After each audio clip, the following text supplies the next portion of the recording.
Ay po, ito nga po pala yung crayons DTF machine dito sa Taytay branch. Ginamit po ito ng 6 na araw naman.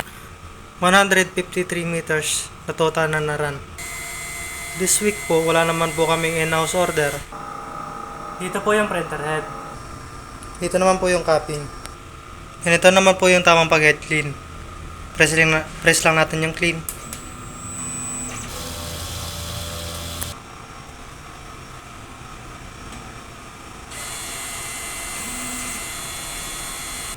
Katapos po mag-head clean, punasan natin yung wiper.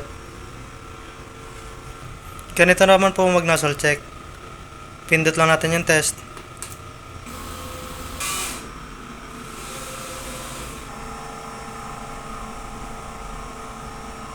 Kompleto naman po yung kulay. Ang waste tank po ay nililinis tuwing Sabado. Ang ink system level ay tama lang. Dito naman po yung ground wire.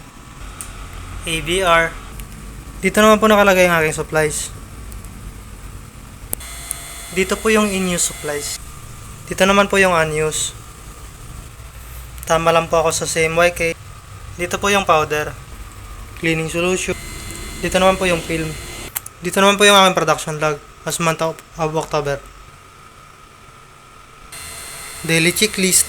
Updated naman po. Dito naman po yung consumable monitoring. Yun yung para sa white, cyan, magenta, yellow, powder, film, cleaning solution. Yan lang po. Salamat po.